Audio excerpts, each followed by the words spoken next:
Anda pertama kali terima Injil sehat atau sakit? Saya mengaku saya sakit. Saya orang sakit waktu saya terima Injil.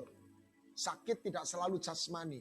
Nah, di situ belas kasihan Tuhan mengalir. Karena karakteristik Injil memang untuk orang yang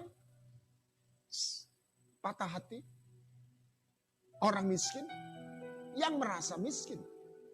Miskin itu tidak selalu duit. Miskin gak dicintai. Orang yang tertawan. Orang yang apa tadi itu? Apalagi?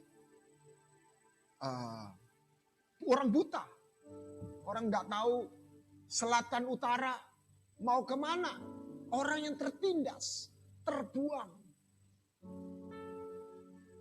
Dan tahun rahmat Tuhan datang. Dan itu tidak sebuah kata-kata penghiburan, tetapi rohnya itu hadir. Saya adalah salah satu orang yang mengalaminya.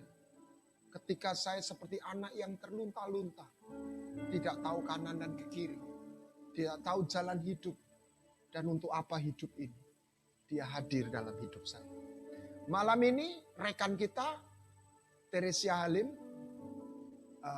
yang kenal panggil dia Ching Yin, mewakili rekan-rekan yang lain bersama-sama dalam satu kelompok yang dalam naungan Voice of Life juga, Women on Fire.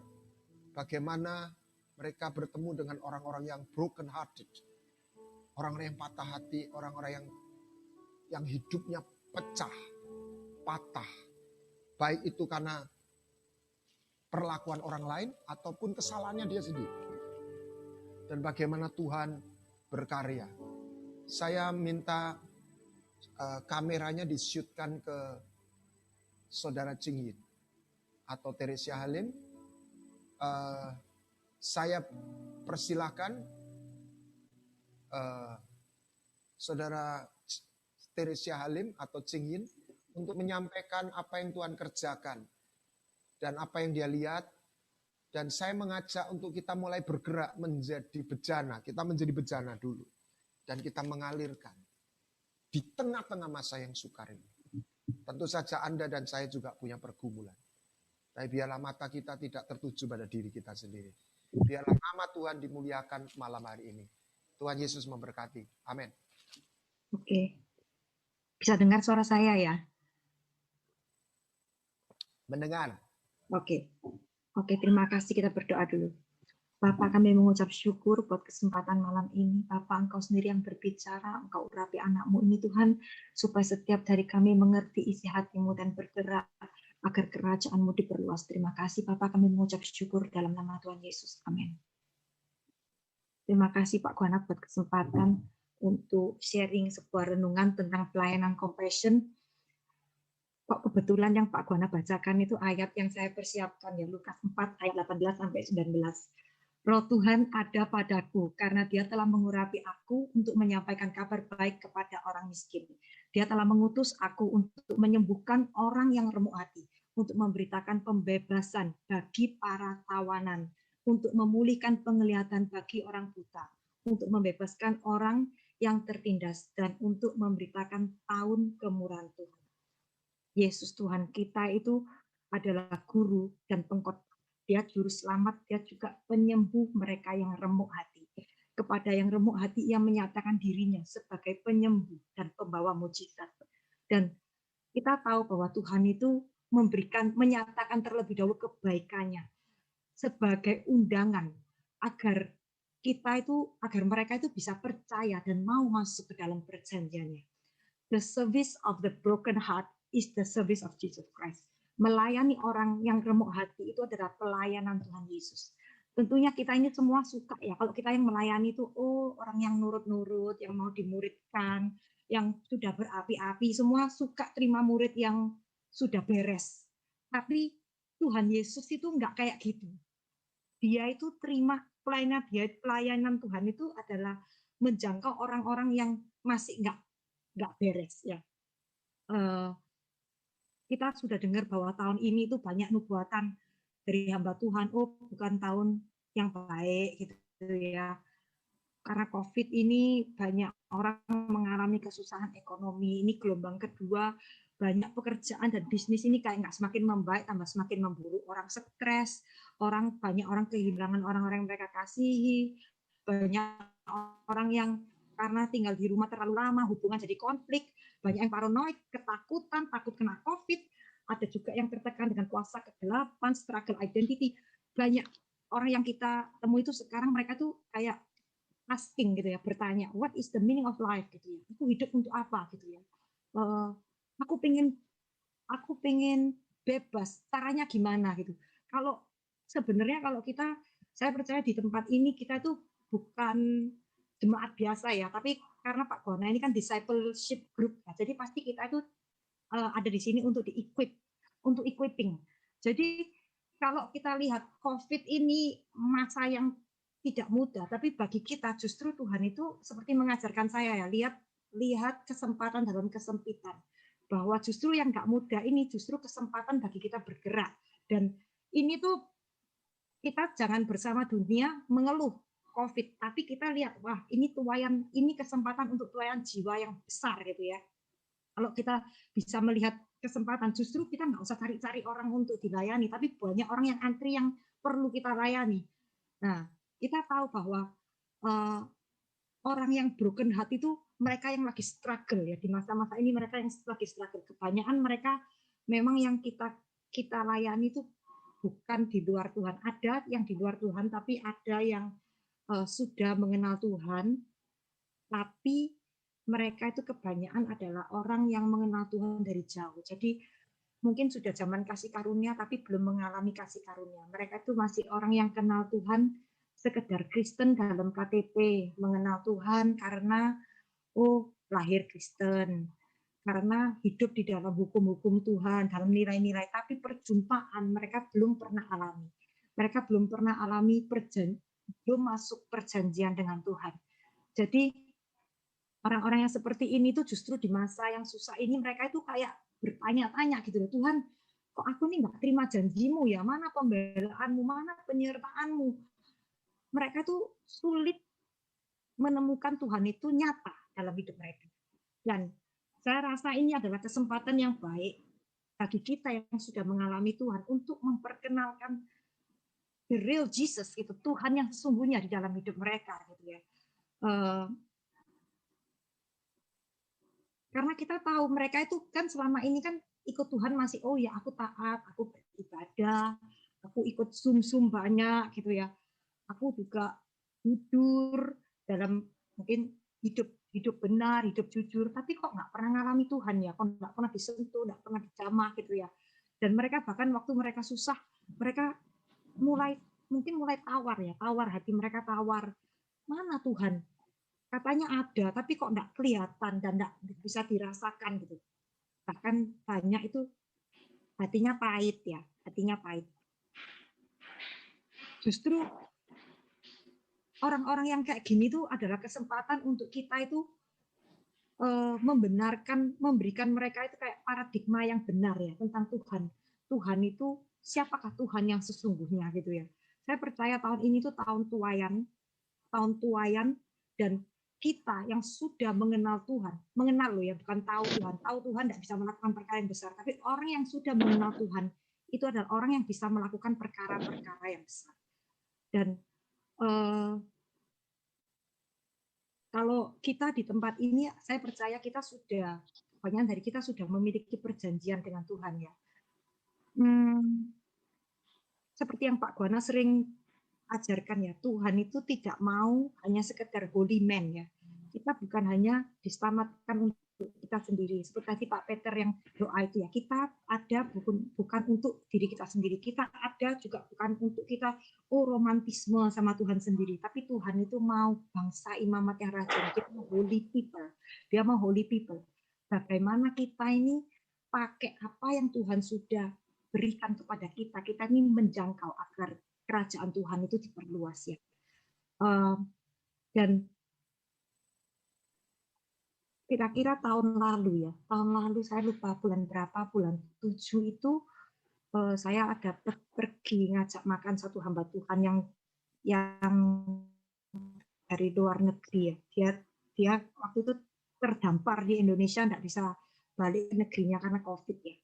Waktu itu dia bilang gini sama saya, kamu loh, kenapa kamu tuh kok melayani orang-orang yang sudah spirit filled, orang-orang yang sudah dipenuhi roh gitu ya. Kamu kok nggak melayani orang ini loh, banyak yang remuk-remuk. Terus dia nunjukin saya HP-nya, dia list orang yang remuk-remuk gitu ya. Terus saya bilang gini, emangnya saya bisa tak pastor? Saya ini kok kayaknya nggak bisa ya melayani orang-orang yang remuk hati itu, karena saya nggak pengalaman, dua saya juga nggak pernah didatangi orang yang seperti itu gitu.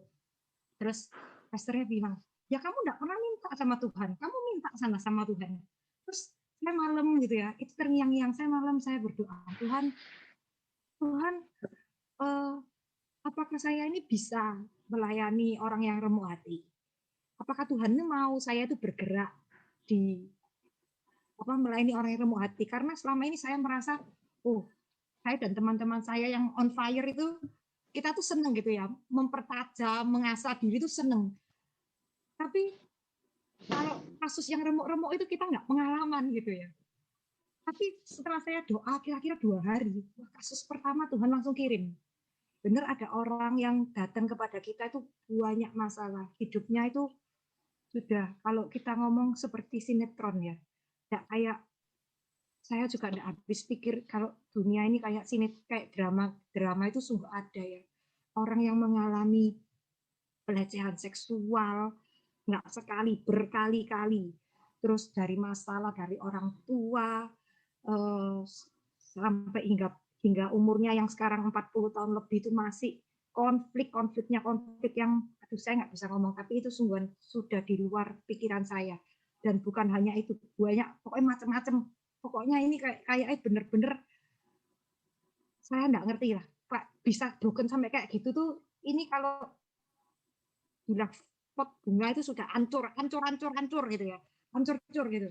Tapi mereka tuh rindu pulih, cuma nggak tahu bagaimana aku bisa pulih. Jadi mereka tuh rindu ada orang yang bisa menolong gitu ya. Bahkan mereka tuh juga nggak bisa ke gereja gitu, karena kadang-kadang kalau ke gereja itu ngaku dosa, dihakimi juga, terlalu terbuka, dikucilkan, dianggap tidak kudus. Dan saya itu sempat merasa, aduh Tuhan, kok ada ya anakmu yang kayak gini ya. Tapi yang menyentuh hati saya adalah di dalam keremuan hatinya, dia masih ingat Tuhan, masih mau cari Tuhan. Itu saya kagum gitu ya. Saya kagum, masih punya hati. Iya, saya tahu Roh Kudus panggil saya terus. Saya tahu Roh Kudus panggil saya terus gitu. Saya nggak habis pikir gitu. Kadang-kadang waktu kita handle orang-orang seperti ini, bukan juga hal yang mudah, karena ada yang juga kepahitannya tingkat tinggi sampai kebenaran firman tuh nggak bisa masuk. Jadi waktu kita ngomongin kebenaran itu mendal terus. Bahkan kita bisa yang dimarahi sama mereka ya. Wah, kamu gini. Waktu itu saya juga tanya nasihat ke beberapa orang yang sudah pengalaman ya pelayanan. Saya tanya, ya apa ya kalau kita menghadapi orang-orang yang kasusnya berat, kepahitan tingkat tinggi gitu ya, kita kayak ngomong kebenaran nggak bisa masuk. Kayak kok susah dilayani ya. Ada yang kasih saya masukan gini, kalau orang itu kasih kamu roh kelelahan, sudah kamu harus melepaskan gitu ya.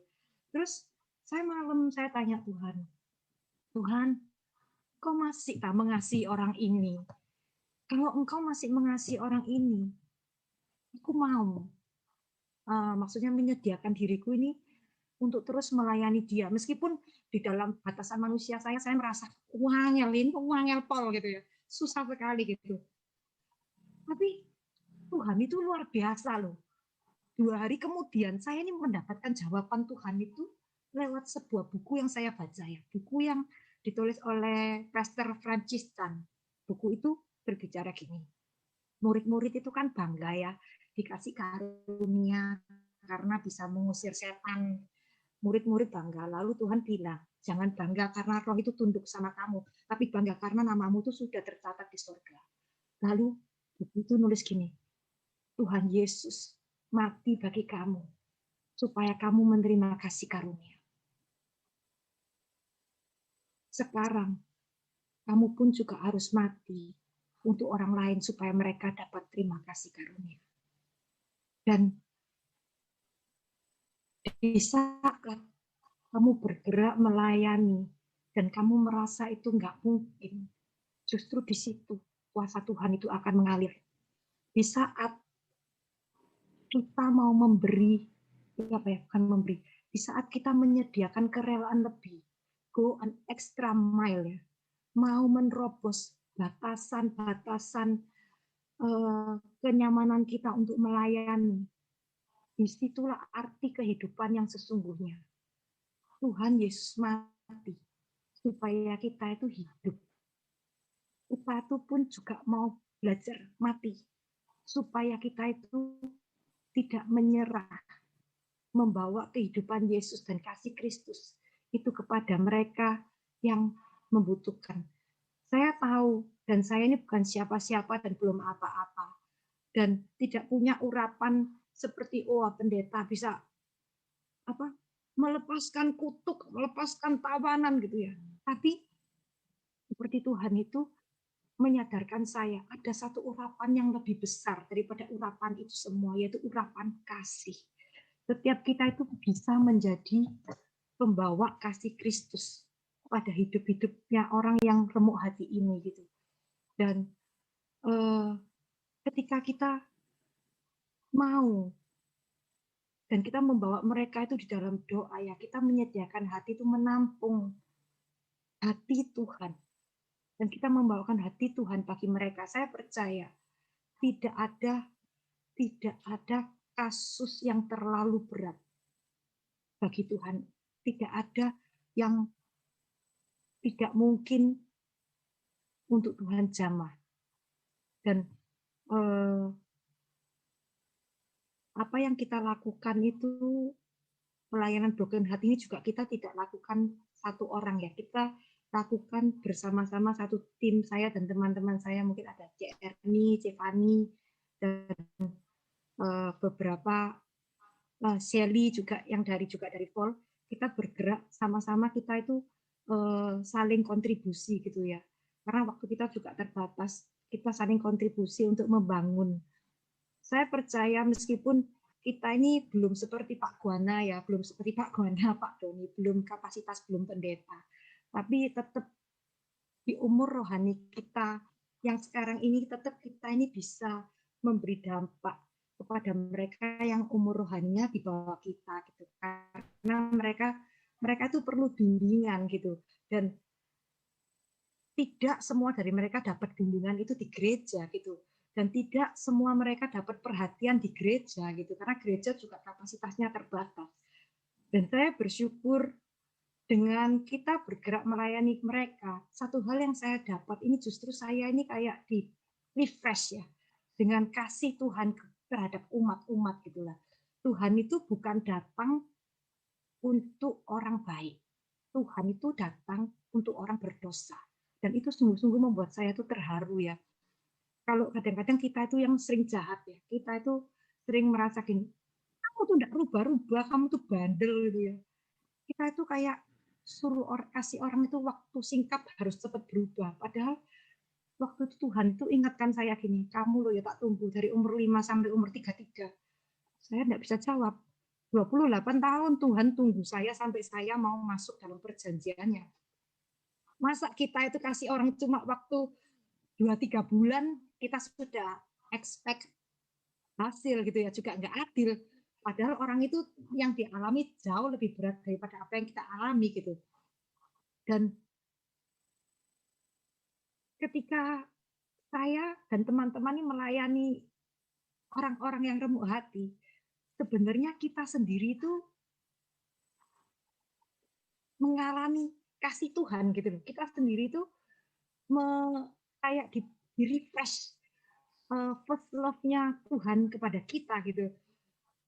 Dan ada satu yang Captain Rico tahu ya, Captain Rico itu kapten yang kena COVID itu loh, kapan hari yang penginjil dia yang kena COVID. Kita pernah undang sekali dia sharing di Women on Fire. Satu hal yang dia katakan yang sangat menginspirasi saya ya. Kalau selama ini kan kalau saya berdoa, saya selalu bilang gini, Tuhan, aku bawa hidupku sebagai persembahan yang hidup di hadapan-Mu, ya kan? Bukan lagi Cinggin tapi Kristus. Gini, gini, gini. Tapi Kapten Riko ini doanya seperti apa? Dia doa gini, saya bergerak, saya menginjili, lalu saya berdoa kepada Tuhan, Tuhan, aku bawa jiwa-jiwa ini sebagai persembahan di hadapan-Mu. Wow, saya seperti dengar-dengar ya. Persembahan diri kita sebagai persembahan yang hidup harus upgrade kepada Tuhan, aku bawa jiwa-jiwa sebagai persembahan yang menyenangkan hati-Mu. Itu berbicara dalam sekali kepada hati saya gitu ya. Seperti gini, kita berkumpul di tempat ini, kita berkumpul di tempat Pak Guana ini, kita belajar bukan untuk belajar, kita belajar untuk bergerak gitu. Dan inilah saatnya kita itu bergerak di kapasitas kita masing-masing. Kita bisa menjadi dampak, kita bisa menyalurkan kasih Kristus kepada mereka yang membutuhkan. Ya, mungkin saya sampaikan sampai sini aja. Terima kasih Pak Guana, mohon dikoreksi ya.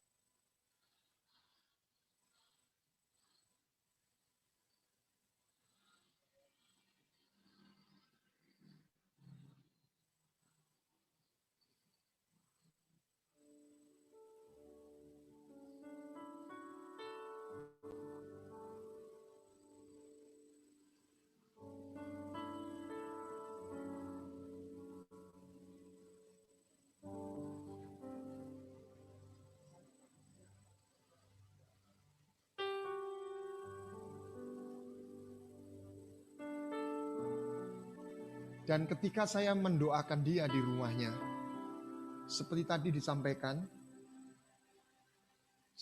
saya memberkati dan meminta doa kepada dia. Ini bukan orang yang broken heart ya, tapi orang yang dikasih Tuhan. Dia pengusaha dari kepercayaan lain, tidak pernah mikir untuk jadi pelayan, tetapi dia jadi dipanggil. Dan saya mendirikan sekolah di Rote, di Jakarta, di Surabaya. Dan dia dikasih Tuhan umur 30 tahun.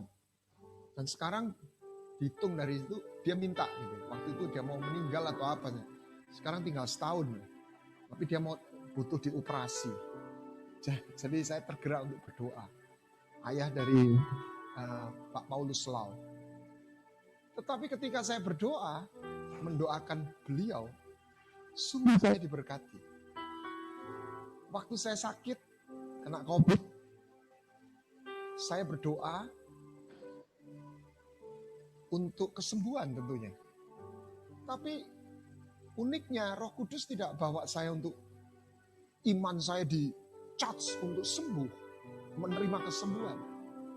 Ya uniknya Tuhan membawa saya, mendorong saya untuk berdoa untuk jiwa-jiwa. Saya bisa nangisi hamba-hamba Tuhan yang juga khawatir karena mereka kena COVID. Dan juga beberapa jiwa yang masuk dalam pikiran saya. Saya bisa merasakan hatinya Tuhan. Saya doakan anak saya yang di Amerika dan sebagainya. Dan saya disembuhkan. Tadi seperti yang disampaikan oleh, jadi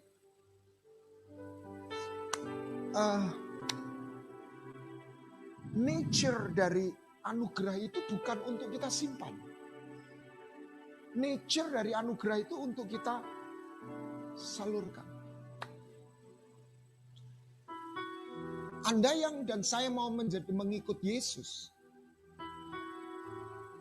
saya percaya ada waktunya kita juga sediakan berjam-jam menyembah Dia.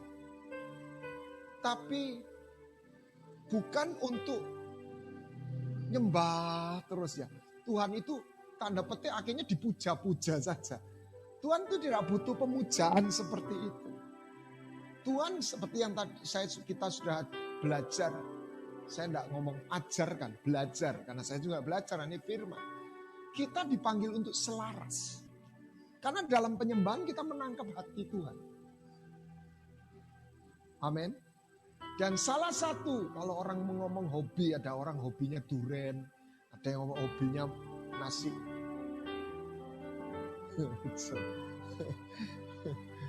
Ada orang yang hobinya nasi buk. Tuhan itu salah satu kesukaannya adalah belas kasih. Nah, saya mendorong setiap kita menyediakan diri. Kita jadi bejananya. Tadi itu roh Tuhan ada padaku. Setelah itu dia mengurapi aku. Berarti dia kasihkan kita gift. Jangan, bukan jangan. Kita tidak bisa milih gift. Mungkin secara spektakuler aku mau jadi nabi. Yang bisa lihat surga diangkat ke surga. Kalau saya tahu, saya bilang, aduh jangan jadi nabi deh. Penderitaannya banyak. Jadi gembala juga ada, tapi masih mungkin lebih ringan gitu ya. Jadi, tapi Tuhan kasih kita gift, pasti. Dan gift itu akan teraktivasi ketika kita menyediakan diri. Amin. Siapa yang mau dipakai dan jadi alat? Angkat tangan. Ya, Tuhan nggak butuh bejana dari emas. Tuhan tuh butuh orang yang tersedia. Nah, malam ini saya akan framing. Bagaimana kita lihat, apa yang saya sampaikan nggak akan selesai, saya akan sambung. Jadi Tuhan, saya menyampaikan malam ini melihat Yesus. Yesus itu punya banyak dimensi. Dia sebagai gembala, dia sebagai Tuhan, dia sebagai anak manusia. Malam ini satu dimensi, dia sebagai imam besar. Imam. Apa itu imam? Anda dan saya, Yesus imam besar. Kita ini imam. Ya kalau mau dilengkapi imam kecil gitu ya. Jadi nature dari imam besar itu harus Anda miliki sebagai imam kecil. Saya suka kata tadi itu, saya lupa kata-kata yang disampaikan Cingin. Apa kau mau menyediakan dirimu untuk mereka? Saya pernah saksi waktu saya berkhotbah di Banyuwangi malam Valentine. Dan mereka tidak mengundang saya untuk sebuah KKR, untuk sebuah pertemuan anak muda Valentine. Sudah disediakan makanan dan sebagainya. Saya masuk di sana tidak ada hadirat Tuhan. Tapi acaranya seru deh. Lampunya dan sebagainya, pakainya merah-merah gitu ya, Valentine. Saya doa terus, Tuhan aku ini mesti ngomong apa sama mereka. Jadi biasalah, kalau orang pengkhotbah itu yang dipikir apa? Khotbah apa? Ya kan? Bukan saya tidak punya bahan, tapi saya belajar. Tapi tiba-tiba saya dengar suara Roh Kudus. Apa engkau mau mengadopsi mereka? Untuk mereka menemukan aku atau mengalami aku. Saya tiba-tiba, oh Tuhan, saya tahu maksudnya. Maksud Tuhan. Tuhan, aku mau untuk menjadi media. Tentu saja bukan saya mediator surga, tapi dia butuh pijakan. Dan mereka tidak punya. Jadi dengan kata lain saya harus jadi hotspot. Anda tahu hotspot? Hotspot itu yang lain nggak punya data internet. Jadi nonot. Saya bukan portalnya, tapi saya punya. Jadi saya menjadi hotspot. Ketika saya berkata, saya mau. Sebelumnya saya bilang, Tuhan, saya nggak rasakan urapan. Kosong. Jadi saya ngomong apa gitu ya. Tapi ketika suara Tuhan, Aku mau kamu aku mengadopsi. Tuhan, aku mau. Tiba-tiba tuh kalau orang mancing tuh tiba-tiba senarmu itu. Nah, Anda pernah mancing nggak? Sensasinya orang mancing itu gerak gitu. Wah, ini itu nikmat banget tuh ya. Saya bisa rasakan dek. Dan itu hati Tuhan. Saya maju ke depan, saya maju, makanan diedarkan. Jadi Anda bisa bayangkan itu bukan acara KKN. Saya bilang tolong ditahan dulu deh. Dan saya cerita, Roh Tuhan bergerak melawat mereka. Saya berkata, saya menyediakan diri. Nah, saya mau tantang begini. Kenapa orang-orang itu broken heart? Kenapa dia patah dan hancur? Seperti anak yang hilang.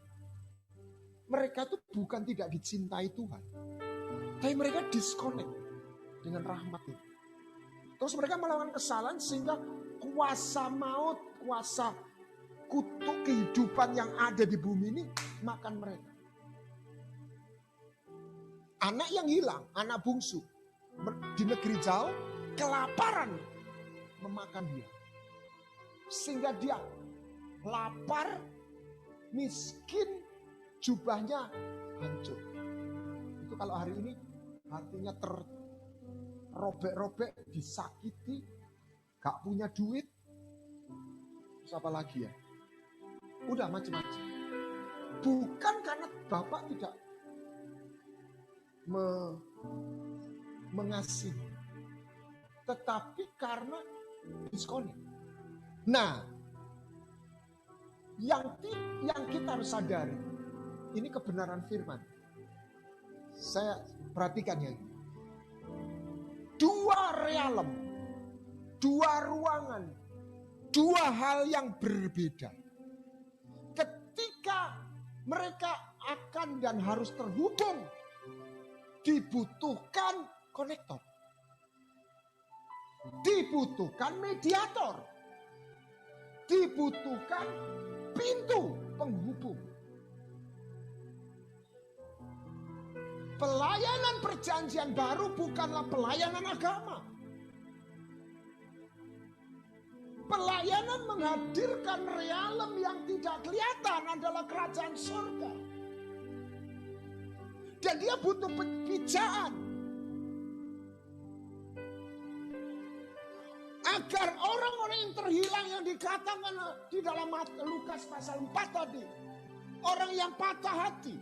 Orang yang miskin. Orang yang buta. Orang yang tertolak. Saya mau tambahin fatherless. Orang yang dicintai oleh ayahnya. Oleh orang tuanya. Orang yang terbuang. Mereka melihat tahun rahmat Tuhan. Itulah yang dibawa oleh Kristus. Mari saya ajak kita melihat dia satu sebutan yang kita harus terus pelajari dan masukkan dalam-dalam. Dia sebagai imam besar. Kenapa? Karena untuk surga dan bumi itu terhubung, harus ada penghubung. Itulah imam. Kalau tidak ada penghubungnya, dua realem ini terpisah. Sekalipun orang itu getol dan getu beragama. That's the point. Ketika Adam jatuh dalam dosa, maka surga dan bumi itu terpisah. Bukan hanya terpisah, berseteru. Karena surga tidak bisa menerima bumi lagi. Bukan karena benci. Kita sudah belajar. Bukan Tuhan murka. Murka Tuhan. Murka Tuhan itu apa ya? Keadilannya. Ininya dilanggar. Murka. Bukan berarti kalau Tuhan murka Tuhan itu benci sama orang itu. Ini yang saya dapat. Tetap kasihnya ada. Tapi keadilan tatanan. Karena di realem ini adalah bukan sekedar sebuah alam roh. kerajaan. Termasuk alam maut, itu kerajaan. Mereka juga punya tatanan. Makanya orang yang ikut setan pun juga punya syarat. Nah, dua alam ini bukannya terpisah, berseteru. Orang Chinese bilang jiong.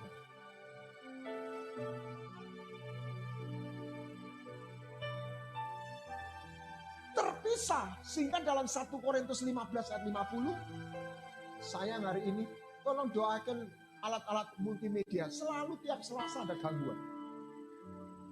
Hari ini yang komputer yang menayangkan teksnya terganggu. Jadi darah daging tidak bisa ambil bagian dalam kerajaan surga. Oh? Terus lihat. Nah. Bentar ya. Saya udah siapin ayat.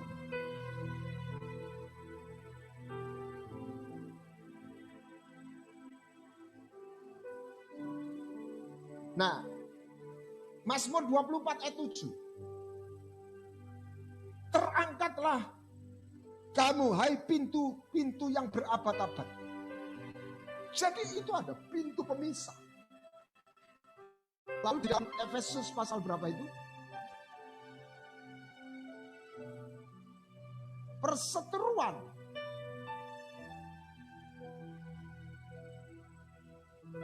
Perseteruan antara sorga dan bumi didamaikan. Jadi seperti gini, Yesus itu memegang tangannya Bapa dan memegang tangannya manusia. Tentu saja ini maksudnya hatinya Bapa juga. Tapi keadilan Bapa, kekudusan Bapa membuat ini nggak bisa diterima. Maka tuntutan keadilannya tuh digenapi di dalam Kristus. Dia mati di atas kayu salib. Sehingga dia bisa mendamaikan perseteruan. Jadi nggak ujuk-ujuk. Dia imam besar yang mati. Nah, itulah pelayanan pendamaian. Sebentar, saya akan Nah, jadi Yesus itu sebagai imam besar, dia datang ke dunia. Jadi word become flesh. Firman jadi manusia. Dia mewakili surga turun ke dunia. Hatinya Tuhan dinyatakan. Amin. Lah, dia naik ke surga membawa keadaan manusia, jeritan manusia kepada Bapa. Jadi dia tuh ya Allah, ya manusia. Makanya dia mendamaikan. Itulah imam besar. Dan dia berkata Ibrani, dia melintasi semua langit. Bahasa Inggrisnya is not langit, it's a heavens. Heavens itu ada level-levelnya. Sampai surga paling tinggi. Masuk ke tahtanya Bapa. Ini kalau Anda punya gambaran nih, cara berpikir kita berdoa itu beda. Dari tahta itu ngalir seperti sungai rahmat itu. Tapi rahmat itu hanya nyampe kalau ada konektornya. Sebab Allah itu Esa. Echad, bukan Yahid. Echad. Kita kalau belajar Tritunggal. Maka Esalam yang menjadi perantara, bahasa Inggrisnya mediator. Antara Allah dan manusia. Antara surga dan bumi. Nah, ketika Kain membunuh Abel. Nah, ini yang kalau kita bedah itu menarik. Di mana adikmu? Emangnya gua mesti jaga adikku? Enggak bisa, enggak begitu. Itu suara adikmu, darah adikmu berteriak dari tanah ke hadapanku. Wow.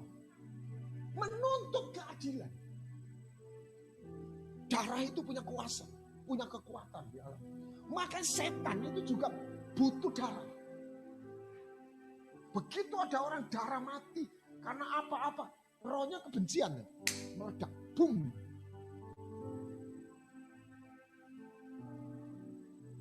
Maka di rumah yang ada pembunuhan, di situ ada roh jahat. Kalau nggak disucikan. Darah adikmu berteriak.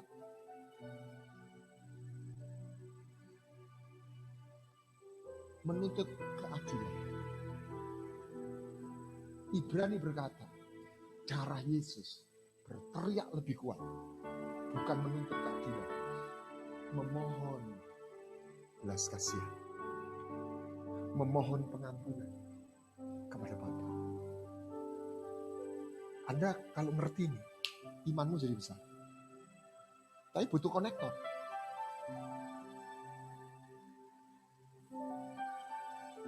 Meminta, dia berteriak. Karena darahnya udah tercurah.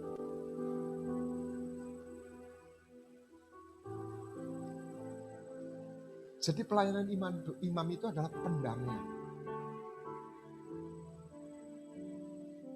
Ibrani 12 ayat 24. Sedang darah Habel adalah Kejadian 4 ayat 10. Dikatakan bahwa darah adikmu itu berteriak kepadaku dari tanah.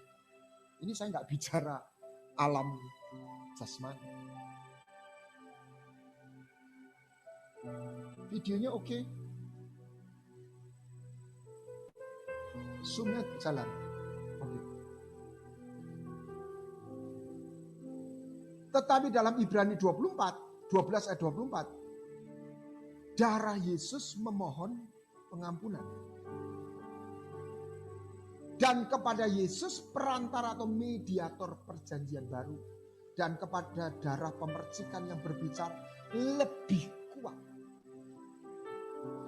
Makanya dalam 2 Korintus 3, pelayanan perjanjian baru adalah pelayanan pendamaian.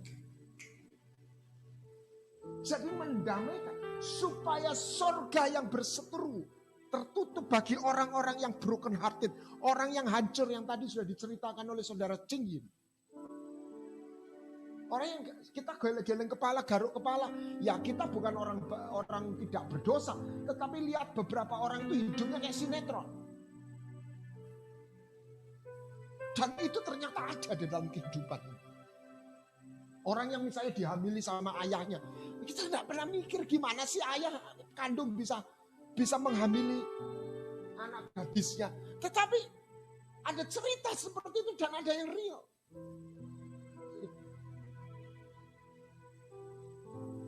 Bagaimana ibu bisa mengkhianati anaknya sendiri.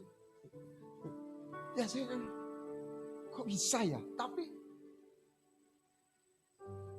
ada dalam realita hidup.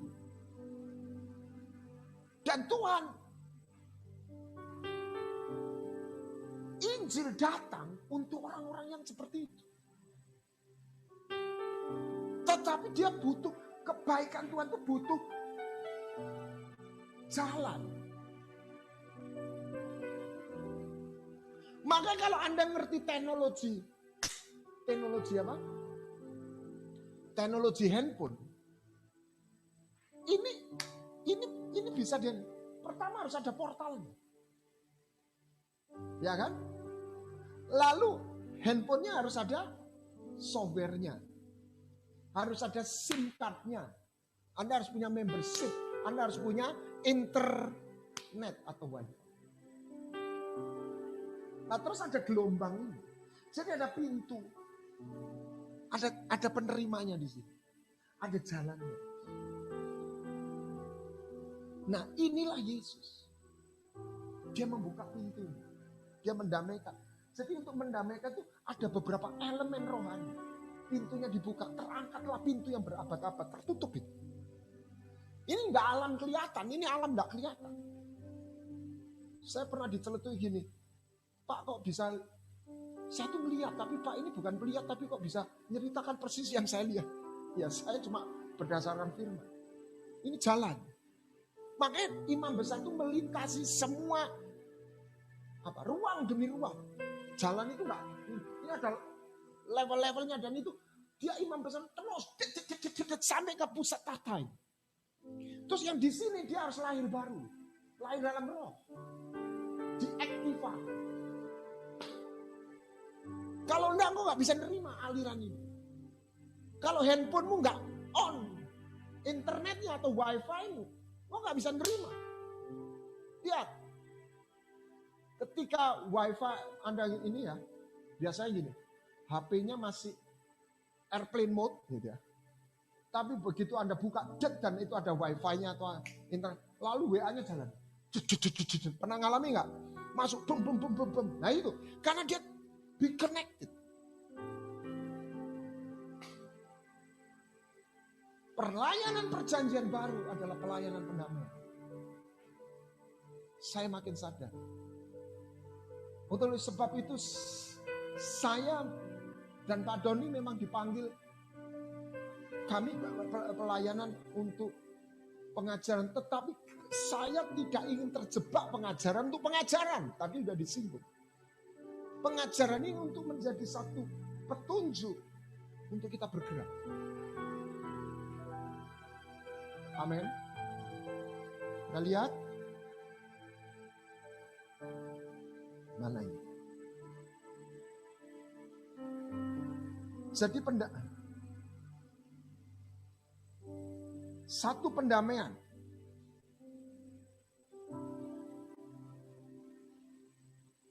Lihat di dalam Bilangan 16 ayat 45, 47 dan 48. Bagaimana Harun berdiri di antara orang hidup dan mati. Ini orang udah kurang ajar semua ini. Ini kalau nggak ada imamnya, nggak ada yang mendoakan mereka, habis mereka. Makanya Anda kalau punya anak masih nakal, jangan berhenti mendoakan. Bela mereka. Hari ini rekan kita Pak Anton mengalami sakit. Saya ingin membela dia di hadapan Tuhan. Ini sakit secara medis nggak tersembuhkan. Tapi saya minta Tuhan, ketika pintu itu tertutup, saya percaya jalan itu bisa dibuka. Pintu sorga bisa dibuka. Pelayanan pendamaian. Di situ orang-orang yang broken hearted, orang yang tertindas, tertawan, dia ditawan, dia tidak bisa. Itu dibebaskan. Makanya ada pelayanan kelepasan. Tujuan kelepasan bukan untuk kelepasan. Supaya dia dibawa untuk terhubung. Pelayanan pengampunan bukan untuk pengampunan itu. Supaya dia terkonek dengan kerajaan surga. Dan untuk itu imam besar kita sudah membuat ini. Tapi dia seringkali butuh hotspot. Karena orang-orang yang tidak berlangganan internet ini, kalau sudah nggak ada areanya, ya dia nggak bisa hubungan. Butuh orang yang punya member, punya perjanjian, punya pulsa. Punya pulsa data maksudnya ya. Saudara kita, rekan kita Hartono pernah sekeluarga ke Jepang. Lucu, mereka bisa WA-WAan. Tapi yang punya data, punya pembayar internet cuma satu orang. Yang lain nunut. Karena internet ini, HP ini yang terdaftar ini sebagai hotspot. Anda tahu hotspot nggak? Ya kita harus belajar sedikit. Ya kalau Anda nggak ke luar negeri mungkin nggak butuh hotspot. Tapi kalau Anda ke luar negeri, Anda tahu hotspot itu dibutuhkan. Bisa nunut. Ya nunut dulu. Itulah imam kecil. Saudara mau jadi hotspotnya Tuhan? Anda harus punya membership. Anda harus bayar pulsanya. Perlangganan itu ada bayarnya. Walaupun bukan Anda yang menyediakan portal. Supaya Anda bisa menjadi hotspot. Amin. Nah, yang kedua, ini permulaan saja.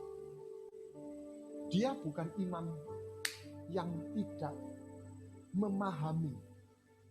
Dia pernah jadi manusia. Dan dia berbelas kasihan. kepada kita.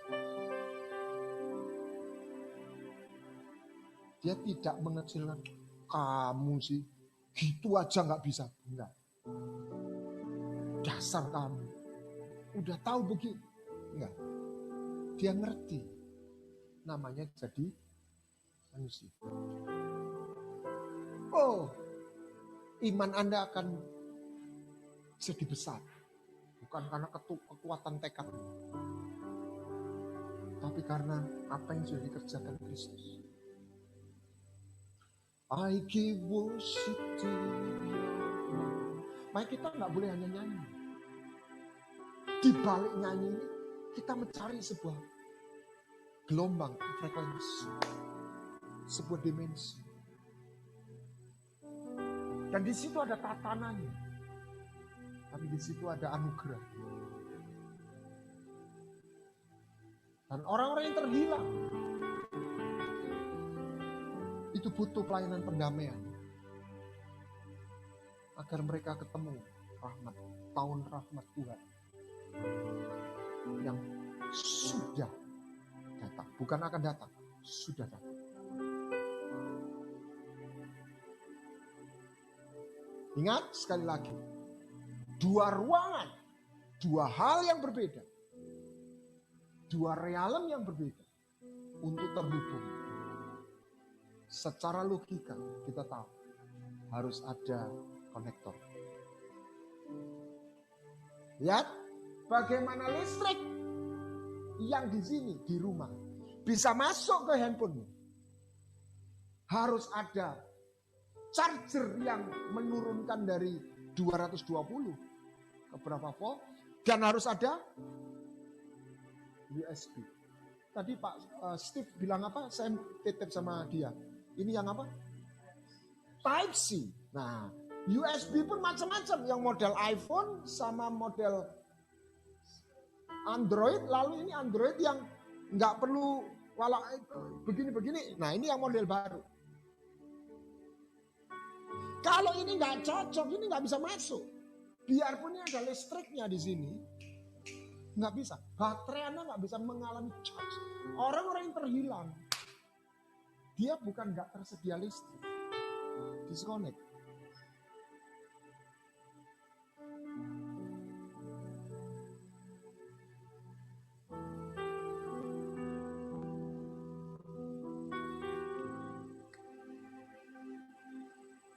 Yesus datang mewakili sorga, membawa rahmat Tuhan.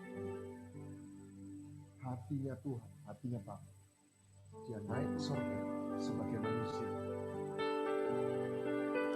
Dia membela manusia di hadapan Bapa.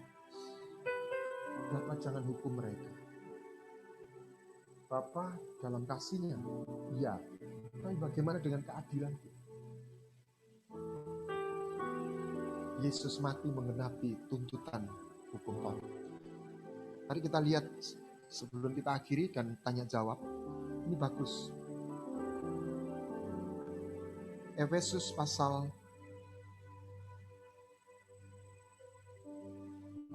berapa ini?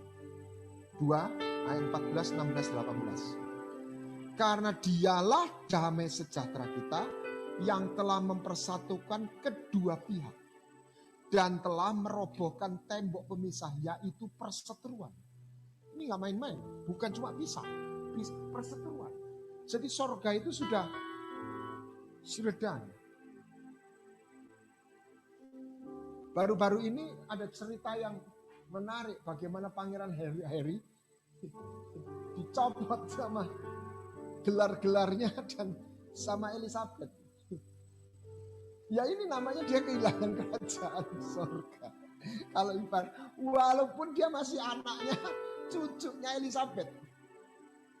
Ini contoh yang jelas sekali. Jadi mempersatukan, yaitu untuk memperdamaikan keduanya berarti sorga dan bumi, dalam satu tubuh dengan Allah, oleh salib. Dia mati. Tuntutan sorga itu tergenapi. Sebab dosa nggak bisa dibayar dengan amal, dengan perbuatan. Dosa yang bisa dibayar dengan amal. Darah masuk. darahnya teriak. Semua itu nggak ujuk-ujuk. Dengan melenyapkan perseteruan pada salib itu. Karena oleh dia kita kedua pihak dalam satu roh beroleh jalan masuk kepada Bapa. Jadi tangannya Bapa ini cuma gambaran aja, dan tangan kita bertemu. Wow.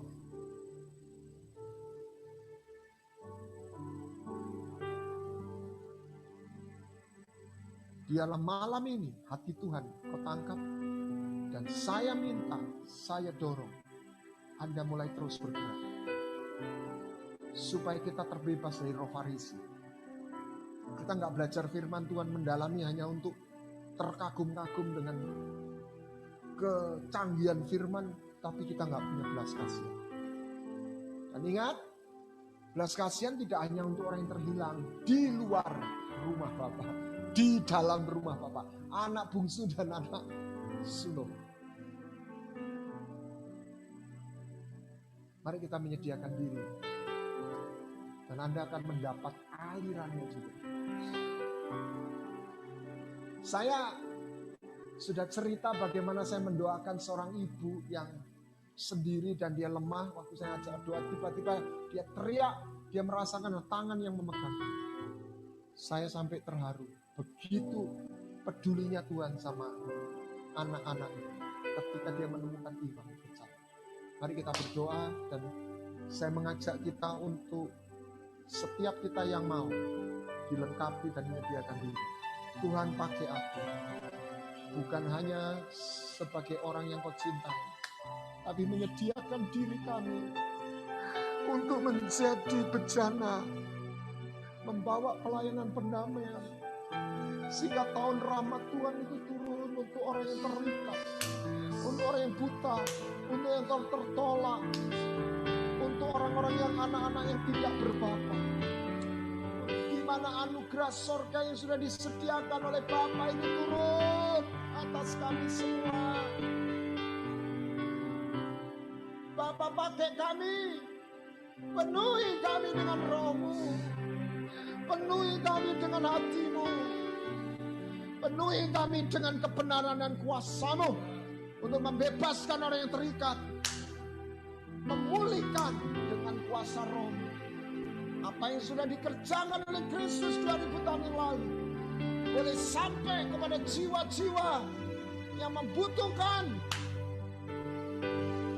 dan mereka minum dari air dari sungai-Mu yang membawa kehidupan. Mereka bukan lagi orang yang terkutuk, terbuang, tertolak. Mereka orang-orang yang hidup dalam rahmat Tuhan. Surga sudah Kau buka pintunya untuk kami semua. Dan kami tidak dipanggil untuk menerima sendiri. Kami dipanggil untuk menjadi tangan yang terulur. Dan di mana ketika kami memelurkan seperti firman-Mu, berilah maka Engkau akan diberi. Ketika kami mengulurkan tangan kami pun dipulihkan, kami pun disembuhkan, kami pun dibangun di dalam nama Yesus. Tuhan, Engkau lawat setiap kami yang hadir malam ini. Dalam nama Yesus, jadikan kami murid-Mu. Biarlah kami menangkap hati-Mu. Terima kasih Bapa. Biarlah berkat-Mu turun atas kami semua. Pengurapan-Mu atas setiap